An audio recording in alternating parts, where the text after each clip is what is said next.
Hello everyone and welcome to Checkpoint. Yeah. All right. So I'm really excited to be in your face again today. And I want to start by saying thank you, and thank you to every one of you who makes Checkpoint special. Thank you for your likes, your comments, your shares, and even for subscribing to my YouTube channel.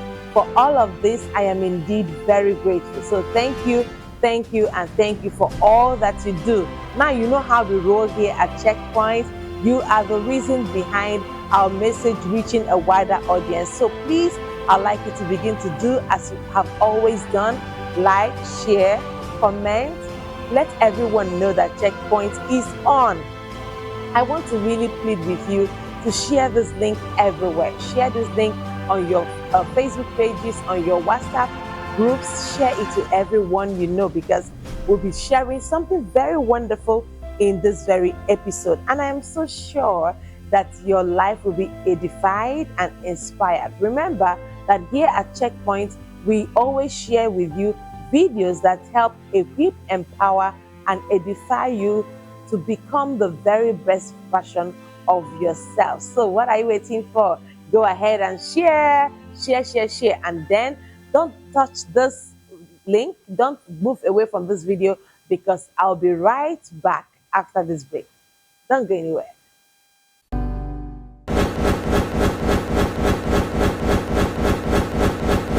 All right, welcome back.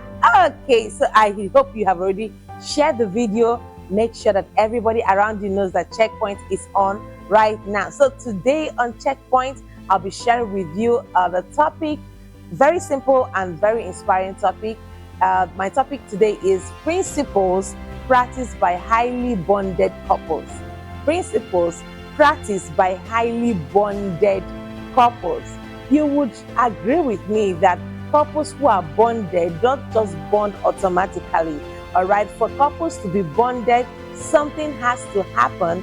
Something has to be in constant practice for them to actually bond. So today, if you are yet already married, this video is for you. And if you're not already married, you have to learn the things I'm about to share in this video, so that when you get married, you and your spouse will be very bonded. And if you're already in a relationship, better still, please do well to share this video to the person that you're in a relationship with, so that both of you can achieve this level of bondedness. All right, so today on Checkpoint, I'm sharing with you principles practiced by highly bonded couples. Now, sharing from experience, I have been married for almost 19 years, and in the 19 years, one thing I have come to discover is that my husband and I, we are bonded at so many levels. Okay, so we always talk to ourselves, and we wonder at ourselves, because we say, oh, it's 19 years already, and yet we are this close, and yet we are this tight. It did not happen automatically. Some will assume that, well, it's happening because he is a bishop and I'm a pastor. It's not because of our spiritual status. It's not because of our spiritual titles. Rather, it is because both of us practice these principles that I am about to share with you. While I understand that every marriage is different, while I understand that my marriage might not be your marriage, you know, you have a different marriage from mine, I also understand that there are general principles. So people would always say, oh, marriages are different, people should do them, you know, do what works for them.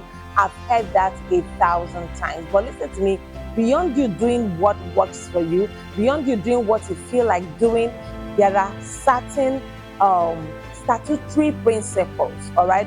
We even call it ordinances, because they are statutory in nature and they work for every marriage. So what I'm about to share with you is not something that works for just a certain group of people. It is something that works for every bonded couple.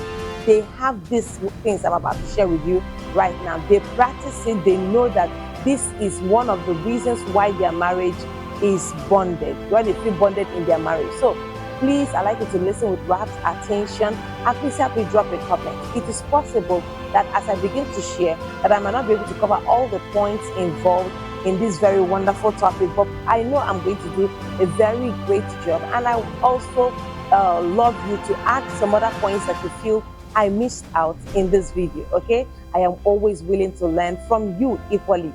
So let's dive into this topic.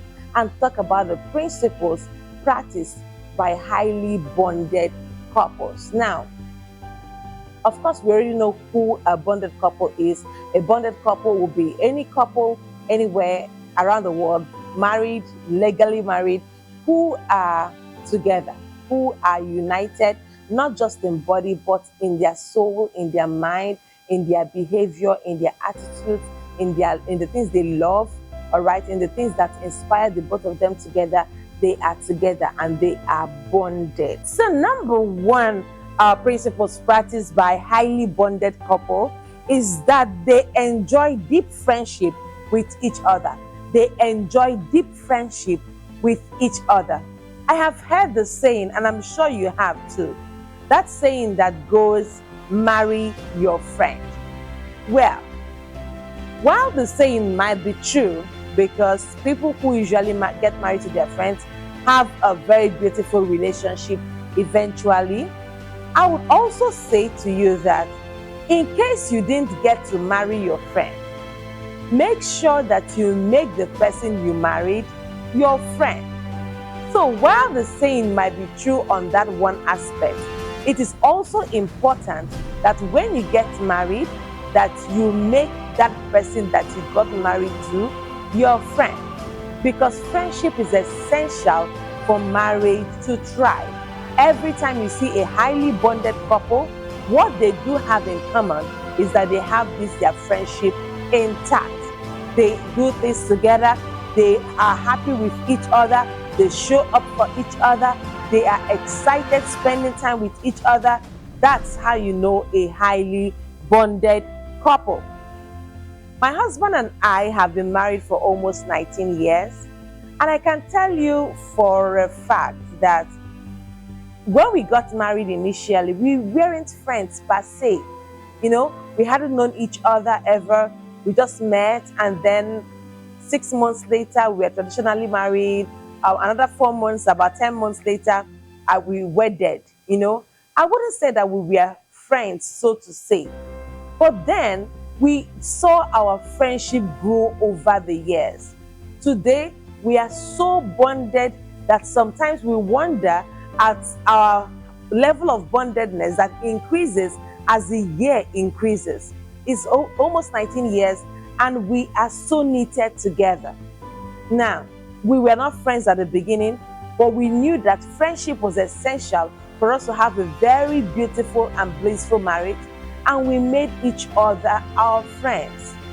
There is an anomaly I have seen, an upside down arrangement. It is an aberration and a misnomer. And this is when people who are married have others of the opposite gender as their bestie, in quotes. Let me explain this further. This is a scenario whereby a couple are married, and then the wife has another male outside the marriage who she regards as her best friend. And then it could also happen that the guy in the relationship also has another lady outside their marriage who he regards as his best friend outside his own spouse. And I tell you that this is an upside down arrangement. This is something that should not even happen in the first place. Married people should stick together. Married people should make themselves best friends of each other. Listen, I understand. I'm not saying that they can't have friends.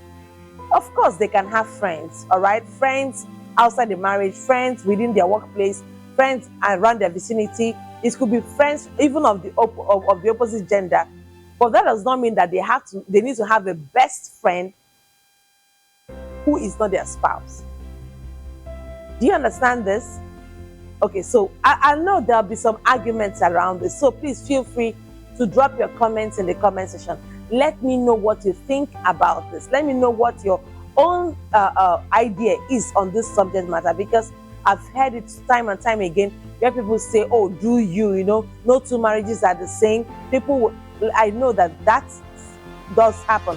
But see, there are basic principles that you have to adhere to if you really want to have a relationship, a marriage that is beautiful.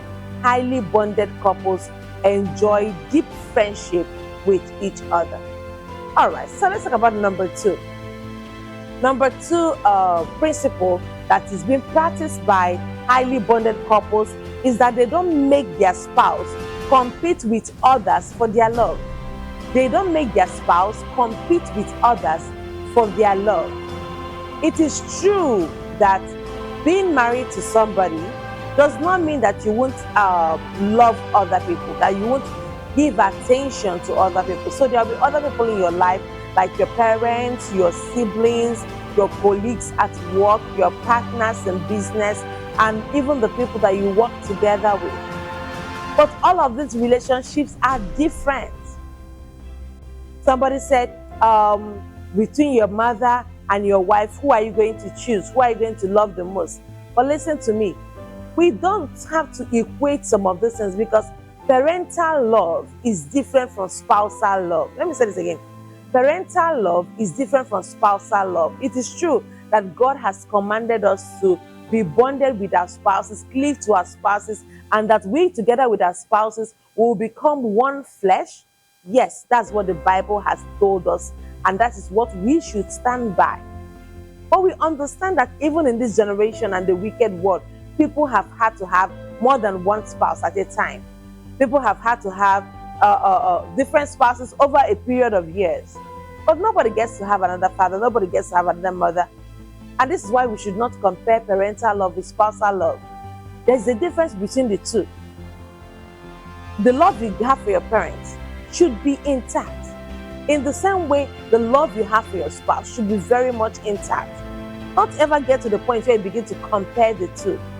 And don't ever put your spouse in a situation where your spouse has to compete or fight hard to be loved, or fight hard to get your attention, or have to do a few things, worry themselves so that they can get your love or get your attention. Some of these things are not okay at all.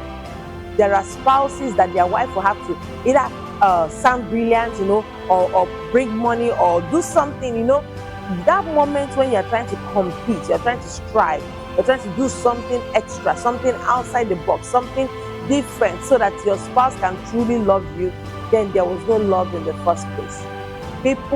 Couples who are highly bonded understand that their spouse does not have to do anything different for them to love them. They love their spouse all the same, with or without anything they do. So it's not when your wife cooks a nice pot of soup and stew and then you love her more. No, it doesn't work like that. It's not when your husband gives you money for shopping that you get to love him more. It doesn't work like that. Your love for your spouse should be constant. When I say constant, I don't mean constant that it should not grow or develop or improve. I mean constant in the form that when they can count on you loving them, whether they are in their good times or whether they're in their bad times. That's just it. So, highly bonded couples ensure that they don't have to compete with each other's love. Is that okay? All right, let's talk about number three. Number three principles that highly bonded couples practice is that they cut away from people who threaten the peace of their marriage. They cut away from people who threaten the peace of their marriage. I understand this, that while both of you may have people who are attached to you, either family and friends or colleagues at work, that it is important that you safeguard your interior, safeguard your inner, safeguard your core. Highly bonded couples do everything in their power to safeguard their core, to keep their inner safe, to keep their spouse safe, to keep their inner peace and their inner place safe. They don't bring anybody just into their life. They ensure that their core is secured, which means that if there is anyone, whether it be a family member, whether it be a friend, whether it be a colleague at work, that seeks in different ways, directly or indirectly, to threaten the peace that they both have in their marriage, they make sure that they cut that person away, just to make sure that they protect their inner. Sometimes it could even be parents, sometimes it could be siblings who are over entitled, trying to feel as if the life you are living is their reward, is for them, right? You have to be careful to cut away anyone or even anything that seeks to threaten the peace that you have in your marriage. There's this particular sibling of somebody I knew. She's a lady, of course, and then she would come into their house, and when she comes to the house, she would go straight to the kitchen. When she gets to the kitchen, she's like, this one is dirty, that one is not well cooked. She will test this food, and then, this food, what nonsense? Why is she feeding you this junk? Then why is she feeding you this nonsense? Why? You're not feeding well, look. She would then come to her brother and check her brother's temperature and look at his face and say, you look leaner. The last time I saw you, you looked healthier. Now you look leaner. And he'd be like, oh, this woman, why are you not feeding my brother? And then the guy was really feeling good, feeling pampered, But then he forgot that he was supposed to protect his core. He forgot he was supposed to protect his inner. And the wife kept sulking. She was angry. She was unhappy. Another woman was coming to ruin her own marriage, making it look like she was not good enough, making it look like she didn't even know how to cook, making it look like she was intentionally not even feeding her husband. And this lady, the sister-in-law, will go to the kitchen and she'll begin to cook. She'll cook, And of course, she's not cooking with her money. She's still collecting money from the husband to cook those meals. And when she's done, she will assume that this one she has made is the best. And the man is like, oh, it tastes funny. He said, don't eat it like that. That's healthy meal. That's good for you. Eventually, the man understood that his marriage was slowly dying because of his sister's behavior. And eventually, he had to tell his sister, please, I love you, sister. But this love, let's just love ourselves from a distance. Just stay where you are. Show me the love that you can from that distance, but stay in your house. And eventually, that was how he was able to restore and build his own marriage, because he chose himself and he chose his spouse. So please be careful about the people that you allow to threaten the peace in your marriage. That person that would always come and try to make it look like they love you more than your spouse loves you, hates you both. They hate your marriage. They hate both of you. They hate your welfare. They hate your joy and your happiness. They do not love you. If you are married and you're listening to me, believe me when I tell you, when somebody comes to you and the person begins to tell you, oh, I love you so much, but you see that husband of yours, I don't like your husband at all. I hate your husband. He's not good for you. You married down. You married low. You shouldn't have married this guy. See, listen to me. That person truly, truly hates you. That person that will come to you and say, oh, you're such a good man. You're such a wonderful man. You're gentle. You are intelligent. You are smart. But you see your wife? I wonder how you met such a woman. Your wife is not good. Your wife is wicked. She's mean. She's not good for you. In fact, she's the reason why you are being dragged down. She's not allowing your light to shine. She's the reason why you're not progressing in life. In fact, your wife will be the secret for your bad lucks in life, for the bad things happening around your life. Listen to me. Let me tell you again. This person does not love you. This person knows that both of you are bonded, and they're doing everything in their power to threaten the peace in that marriage. You have to choose your marriage. No matter what you do, choose your marriage. No matter what you do, choose your spouse, because both of you are one. If you want to be a highly bonded couple, you would ensure and do everything in your power to make sure that both of you are on the same page at every time, and that your spouse does not have to compete with your love with any other person. Is that okay? All right, so let's progress. Let's talk about number 4. Number 4 principles that are practiced by highly bonded couples is that they spend quality time together. They spend quality time together. Have you ever seen a highly bonded couple who don't enjoy the presence of each other? They spend quality time together. It doesn't matter whether they work from home or they work from different locations. They always find time to spend quality time together. Some that who are even in different states, they find a way to keep communication alive. So please, if you really want to be a highly bonded couple, then you have to keep your communication alive. Keep yourself closely knitted to each other. Find ways through which you can communicate. Letters are not out of vogue.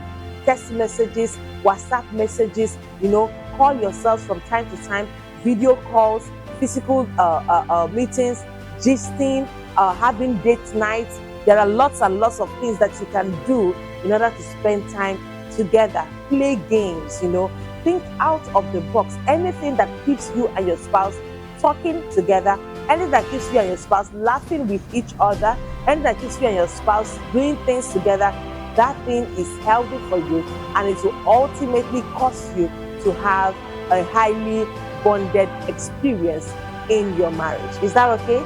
So please take note that one principle bonded couples experience is that they make sure that they spend quality time together. There are several times I'm at home in the same house with my husband. Probably I'm downstairs working and he's upstairs.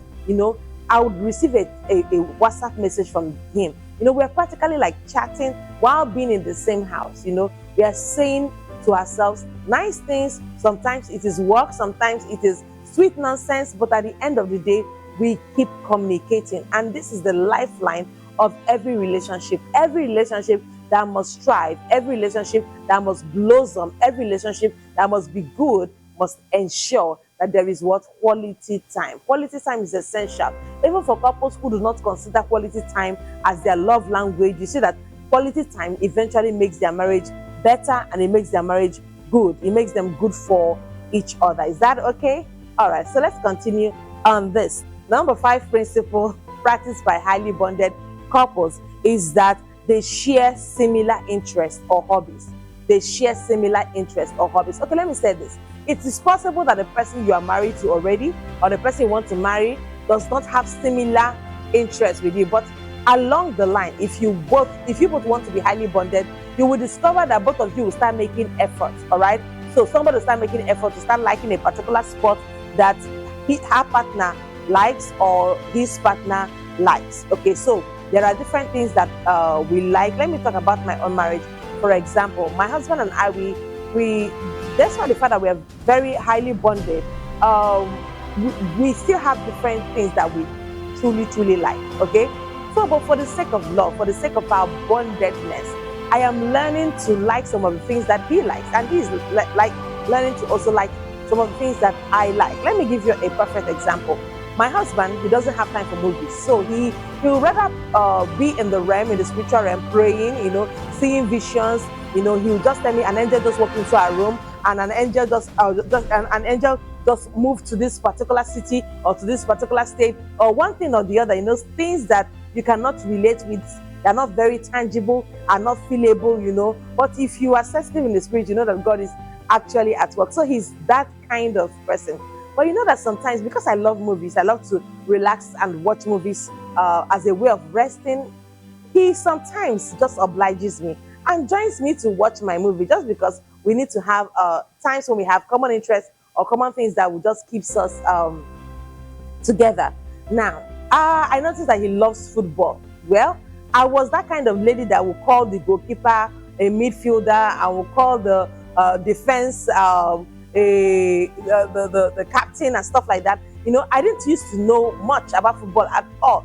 But eventually, because we needed a common ground, like I said at the beginning, we were not friends when we got married. But when we got married, we had to make this marriage work, and we were intentional about it. We knew that marriage was for a lifetime. We knew that marriage was not for, it wasn't a sprint, it was a marathon. So we had to intentionally and deliberately practice some of these principles in order to make sure that it works. So I started learning about football teams, I started learning about football positions, started learning more about football history, players, how much they are being bought and how much they are being sold for and stuff like that. I had to increase my knowledge on football as a whole so that I can have ways of communicating intelligently with him. So these are some of the things that you can do for your own marriage. I assure you to be quite different. It may not be the same thing with mine, but you need to be intentional about it. You need to be intentional about making sure that both of you have similar hobbies, similar areas of interest. Something that there are lots and lots of things that we do share together in terms of the passion for helping people, in terms of both of us love to help people. We take delight in helping people. We take delight in making people's lives better. So we meet somebody at a particular level, we make sure that the person gets better, even though it has not come without the heartbreaks and the pains and the challenges, but it's something that both of us actually love to do. So we see people at a certain level. We never want them to remain at that certain level. We always look forward to their glorious future. We know it takes time. We know it's gradually, but we take delight in seeing people's lives get transformed. But apart from that, we have several other areas where we sort of agree in terms of interests and hobbies. So for your own marriage, this would work. In case you don't find out, you feel like your husband enjoys talking with others, or your wife enjoys talking with others more, find out what it is they talk with others. You know, in my marriage, I would consider that both of us are the best friends of each other. So my husband is my best friend. I am my husband's best friend, because we have intentionally made these practices our lifestyle. When you notice that your husband is always going out to hang out with the boys, find out what the boys are talking about and incorporate that boy talk into your relationship. If you notice that your wife is always going out with the girls, to hang out with the girls, find out what she's always going out to hang out to discuss with the girls, and incorporate that girl talk into your relationship. That way, you're able to meet those certain needs that make them want to go out of the home to meet. If you are wise, if you are intentional, if you are deliberate about these things, you'll discover that you can make your marriage beautiful. You can be a highly bonded couple by just adjusting a few things in your attitude, in your character, in your knowledge, in your skills, in the things that you know how to do and say. So this is so essential. Let's talk about number 6. Number 6 principle that are being practiced by highly bonded couple is that they prioritize each other. Well, this is a strong principle. In fact, I want to assure you that even if it is only this principle you practice, many things will fall into place. Prioritize your spouse. Make sure that your spouse is the best thing that has happened to you. Make them feel that way. Tell them about it. Tell them, if I didn't get married to you, what would my life have looked like? Tell them, I am so happy to be married to you. Tell them, you are the best thing that has happened to me after the Holy Ghost. Tell them, my life is meaningless without you. You know, prioritize your spouse.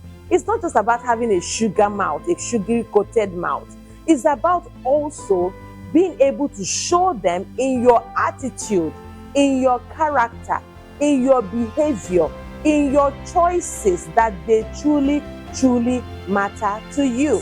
Because there are people who are very good at, saying it, but they are very bad at practicing it. So while you are telling your spouse, okay, you matter to me, you are the most important person in my life, also show it by your attitude, also show it by your behavior, also show it by your choices.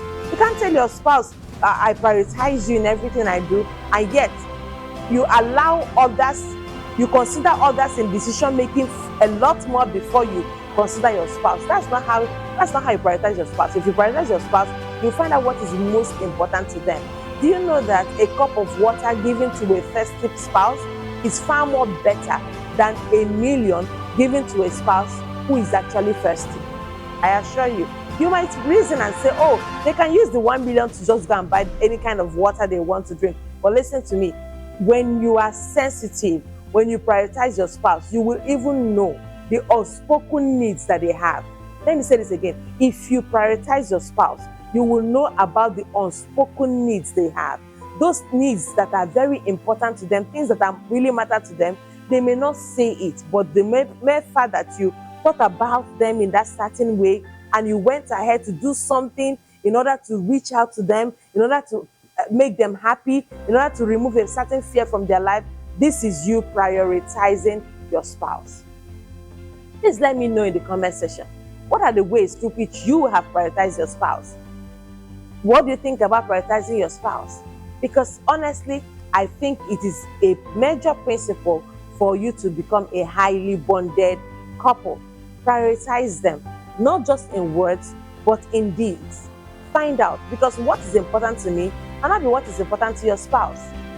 So find out what it is they need the most.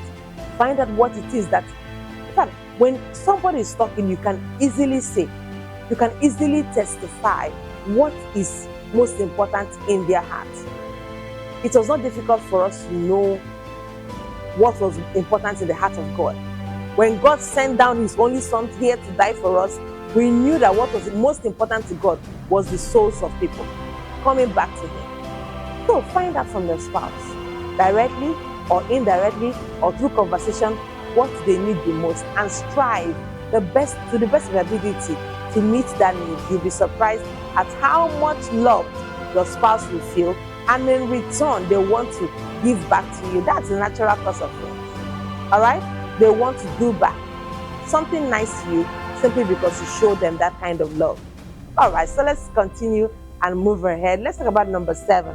Number 7 principle practiced by highly bonded couples is that they support publicly and they rebuke privately. They support publicly and they rebuke privately. Let me tell you the truth.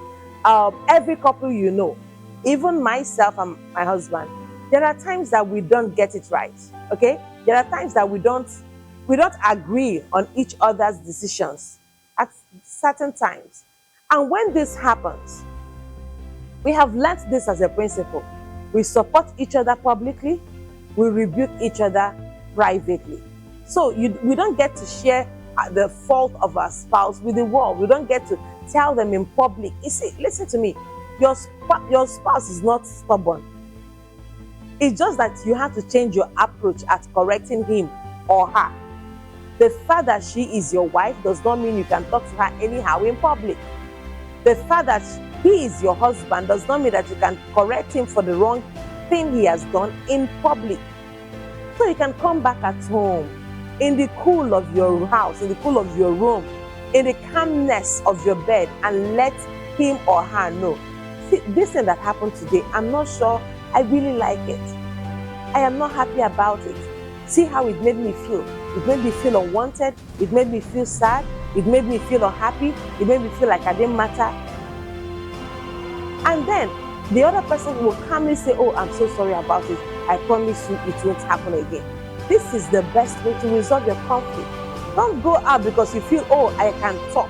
Oh, I am very loquacious, you know. I can speak. I am very audacious. And then you go out in public and begin to tackle your spouse. You begin to rebuke your spouse in public, or you say, oh, I am the man of the house. I am the head of the family. I cannot keep quiet about it. Please carry that man of the house and go inside the house. Carry that man of the house and speak to her calmly at home. Madam, he is your husband, not your son. Stop treating your husband like he's your son. Stop talking to him like he's a baby. This guy grew up, became an adult, became a man, then decided to get married to you. So it is wisdom for you to know how to speak truth to power. Don't speak anyhow because you think you have the power to speak to them, or because you're married to them. Always, as a matter of principles, always celebrate, appreciate, support your spouse. Sometimes, even when they don't make the best decisions that you want, support them publicly, rebuke them privately. Some of you razor-mounted people, razor-mounted gang, I am pleading with you. I am appealing to your conscience and to your mouth. Learn to control your anger. That time you are very, very angry, control the words that you speak. Remember what I said and put it to heart. Support publicly, rebuke privately. Support publicly, rebuke privately. That way you will be able to remain bonded, because when you correct your spouse privately, they will listen to you. They would easily acknowledge their mistake if it is private. But believe you me, if it is public, even the person who is wrong might even insist that they are right because it's in public. So if you want to be a highly bonded couple, practice this principle. Support publicly, rebuke privately. Is that okay? All right, let's go to the next one. Let's talk about number 8. Number 8 principle that highly bonded couples practice is that they support each other's vision. I know it looks similar to what I said before, but this one is not in contrast to anything. The first one was in contrast to rebuke, but this one is just about you giving the necessary support. Whether he has a vision, whether she has a vision, you stay there. You show up for them. You provide for them the best way you can. You support them with what you can. You show up. There is nothing more powerful than showing up for your spouse, irrespective of whatever they have found their hands to do, irrespective of whatever field they are of endeavor they are in. When you show up for them, they know they are not alone. They know they have somebody. They know that they are backed up, They don't feel alone. One of the worst things that can happen to anybody in life is just to feel alone in the journey of life, to feel alone trying to make impact, to feel alone trying to make a mark in life. Everybody has something they are pursuing. And when you begin to pursue that thing in your heart, it feels very good to have somebody by your side who can tell you, I am rooting for you. And I will show up for you in any capacity you want. You may be my wife, but I can even be an usher for you. I can support you. I can carry your handbag. Whatever you need me to do for you to be happy. Last Olympics, 2024 Olympics in Paris just happened. And I saw some athletes, especially some of the female ones who won medals for the gymnasium and for some track events. I saw them be supported by their spouses.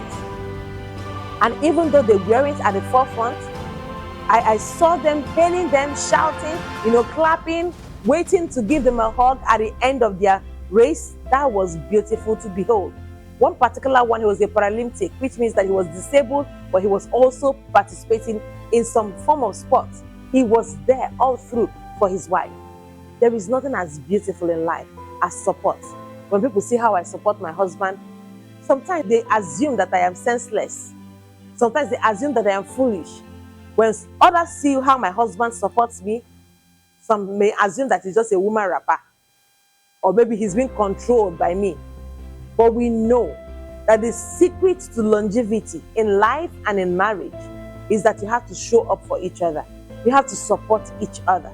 I am telling you, this is the way to do it. This is the way it works. I know you will say, do what works for you. But listen to me, every marriage that must strive, every marriage that must have a highly bonded couple is that marriage where both of them feel supported, where both of them do not feel alone in this race of life, where both of them do not feel stranded, where both of them feel like there's somebody with me, I am not alone. So that is it. And please let me know in the comment section. And if you joined this video and you don't watch from the beginning, please, I beg you, go back to the beginning so that you will not miss out on anything I shared in the context of this video. Go back to the beginning and watch to this point. All right? And if you have been watching, please help me drop a comment. Let me know what you think about each point I've shared. And please let me know if there's a particular point you think I'm missing. We are here to learn together. Is that okay?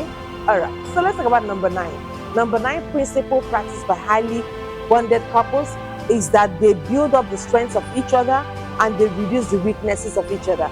They build up the strengths of each other and they reduce the weaknesses of each other. Every one of us, even the very smartest of us, even the very nicest of us, even the most beautiful of us, we all have weaknesses of some sort. It may not be visible to the outer world, but anyone who is married to us, anyone who lives with us, habitually will know that we have a weakness. So what do you do for these weaknesses? You don't build them up. You don't water somebody's weaknesses. No. You help them. You help them. Whether it's procrastination, you help them with it. You help them with discipline. You help them the best way you can. Nurturing, caring, not rebuking or judging. You help them to reduce their weaknesses. And when you see their strengths, what do? You help them to build their strengths. You help them to stay stronger. You help them to become better. You help keep them inspired. You do everything you can to produce an environment that is nurturing for their vision. You know there are people who are very talented, but the person they got married to did not provide an environment that could nurture their gifts, could not provide an environment that could nurture their skills, could not provide an environment that could nurture their creativity, especially for people who are very highly creative. They don't need lack of peace. They don't need woes and troubles in their life. They need the environment to be calm. They need the environment to be peaceful. They don't need a nagging spouse. They don't need a troublesome spouse. They want a peaceful environment so that they can thrive, so that their creativity can blossom. So I am asking you, what kind of a spouse are you? Are you the kind who will strengthen the weaknesses of your spouse? Are you the kind that will keep watering it and making it bigger? Or are you the one that will help build up their strengths and make sure that their weaknesses are reduced? What kind of spouse are you? If you want to be highly bonded, you have to be intentional about it. Find out what their strengths are and build them up so that they become the envy of all. You know, even now, many people will look at my husband and be like, wow, you know, I want to marry a husband like that. I want to marry a man like that. But if they had met my husband when I met him, they may not have been willing to put in the work. They may not have been willing to put in the work involved in building his strengths and making him the desire of nations. Many my husbands see me. In fact, there was a particular couple we were counseling not long ago, and the husband was like, wow, I like the way you're counseling us. I like everything you are saying. In fact, I wish you are my wife.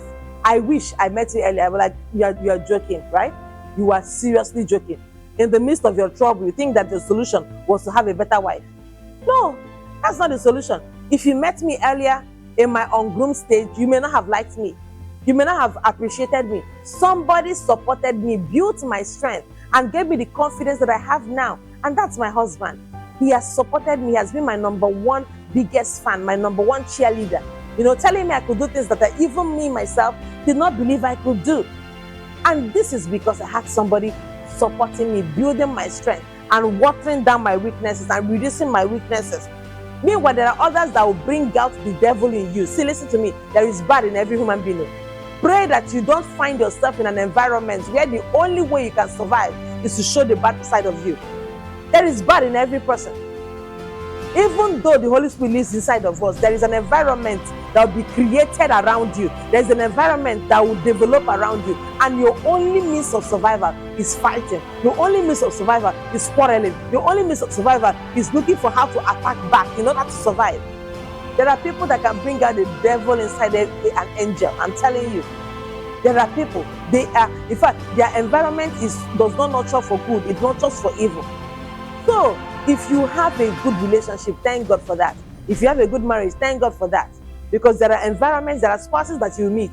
The only thing that will be coming out from your mind is just bad thoughts, bad ideas, demonic ideas.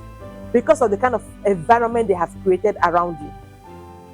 So be careful to build up the strengths of your spouse and to help reduce their weakness. And so finally, the last one for today, and number 10, principle that has been practiced by highly bonded couples is that they understand that both of them are in the same team.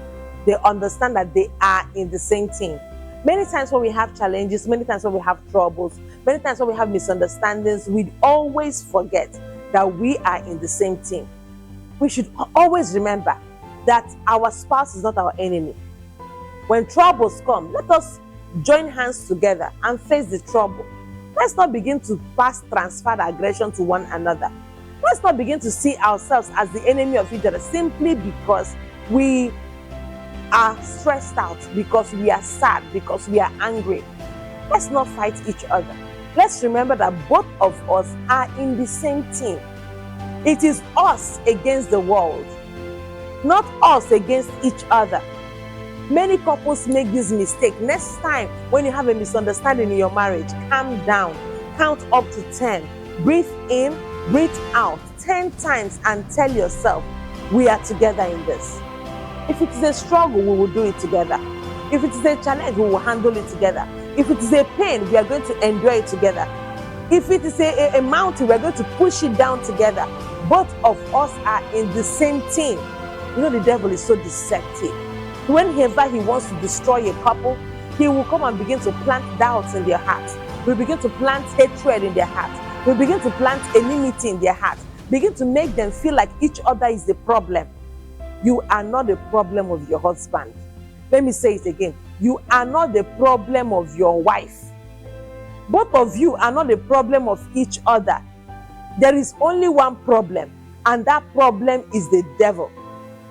He is the one that both of you are going to hold hands together and fight. It is true that the devil might be manifesting in one of you physically.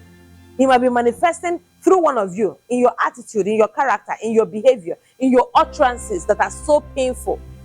But when it starts, rebuke the devil and let your spouse know that you love them so much but you are not willing to allow them to be containers and conduit pipes for the devil to use. Do you understand everything I've shared? No matter what happens, you both are on the same team. No matter what happens, you both are on the same side. Do not fight yourselves. Rather, fight for yourselves. Did you hear what I said? Do not fight yourselves. Rather, fight for each other. Fight for each other till the end. Fight to make sure that both of you stand tall at the end. It doesn't matter who wins between the both of you. What matters is that both of you win together. Even if you lose, may you lose together. But it is much more better than you win together.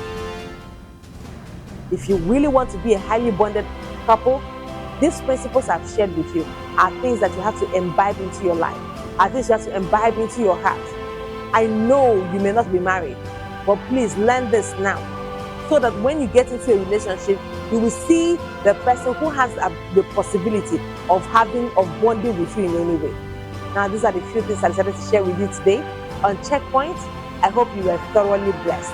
So until I come your way again, keep making a positive, indelible mark in the lives of people and on the sands of time. I love you so very much. Bye-bye for now. Mwah.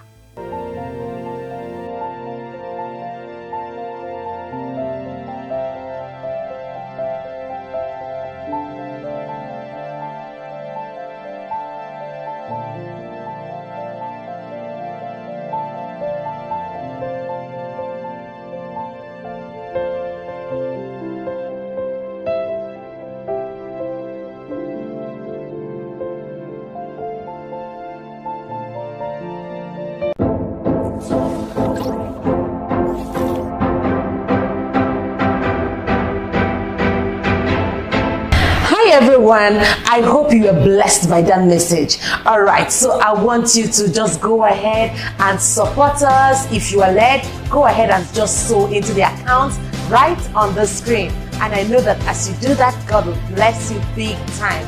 Because of the seeds you are sowing, you will be able to reach a wider audience on different platforms. So please do well to sow that seed, and God will bless you. Love you.